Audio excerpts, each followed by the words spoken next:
Start the clock. Look at your hand. Now, imagine holding a burning coal. Not for a second, but for 8 hours a day, every day, for 10 years. This isn't a hypothetical torture scenario. This is the daily reality for the invisible army of women who process the cashews currently sitting in your pantry. You see a creamy, expensive, luxury snack.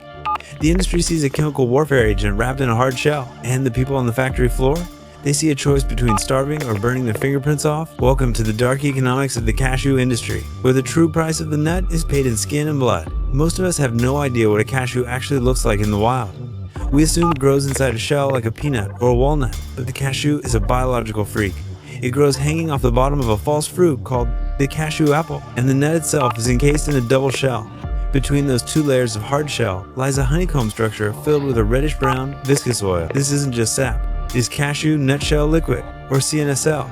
Chemically, CNSL is almost identical to urushiol, the exact same toxin found in poison ivy and poison oak. It contains anacardic acid and cardol. It is a powerful vesicant, meaning it causes blistering on contact. In the industrial world, this liquid is so corrosive, it's used to make waterproof paint, brake linings for cars, and even heavy-duty varnish. It is literally strong enough to stop a moving vehicle. And yet, in the processing centers of India and Vietnam, the only thing standing between that acid and a human being's skin is often nothing more than a layer of cooking oil or a flimsy plastic glove that dissolves within minutes. This brings us to the heart of the burning nut. India is one of the world's largest processors of cashews. In the state of Kerala, hundreds of thousands of workers, nearly all of them women, sit on factory floors for endless shifts.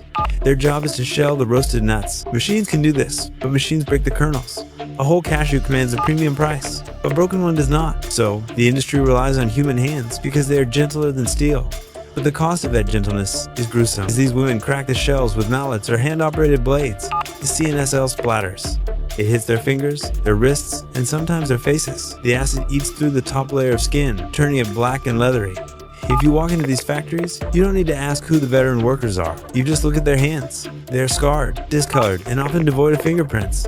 These are called acid hands. You might ask, why don't they just wear gloves?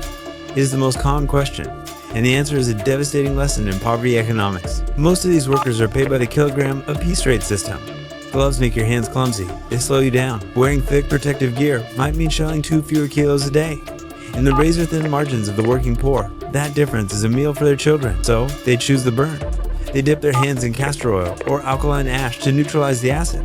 But it's never enough. They actively trade their physical health for speed. But if the situation in India is a tragedy of poverty, the situation in Vietnam has, at times, been a tragedy of state-sponsored force. Vietnam is the king of the cashew world, exporting billions of dollars worth of nuts annually. But for years, human rights organizations have raised alarms about blood cashews. Reports have documented the use of drug rehabilitation centers that function more like forced labor camps. Patients in these centers weren't just receiving therapy, they were forced to shell cashews for hours a day. In these reported conditions, quotas were mandatory.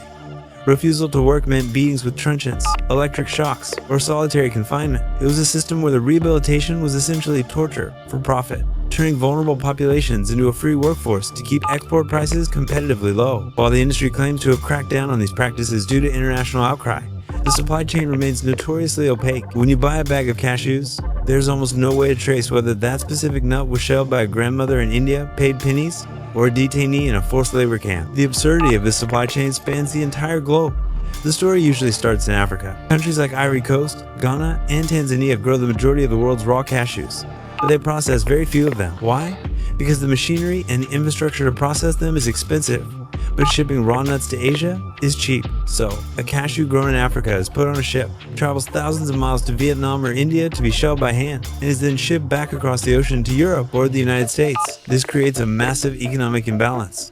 The African farmers get the lowest value selling the raw nut for a fraction of what the finished product is worth. The Asian processors capture the value add, but at the cost of their workers' health, and the Western consumer pays a premium, assuming that the high price of cashews is due to scarcity rather than the immense labor and suffering required to extract the kernel intact. There's also an environmental toll that goes unnoticed. The roasting process, which makes the shells brittle enough to crack, releases thick, acrid smoke. This smoke carries the same toxic anacardic acid into the air. Workers, often in poorly ventilated sheds, breathe this in day after day. It's not just their hands that burn, it's their lungs. Chronic respiratory issues, bronchitis, and coughing fits are the soundtrack of the processing floor. The very air they breathe is weaponized by the product they are preparing. The cashew is unique in the nut world because it is never sold in the shell. You can buy peanuts in the shell, pistachios in the shell, walnuts in the shell, but never cashews. That is because the shell is toxic waste. The consumer is completely shielded from this reality. When we open a jar of roasted, salted cashews, we see a clean, beige, crescent-shaped tree. We don't see the black caustic oil. We don't see the scarred fingers. We don't see the carbon footprint of a nut that has traveled more miles than most people do in a lifetime. The economics are kept in balance by a simple, ruthless equation. The consumer demands a whole, unbroken white nut.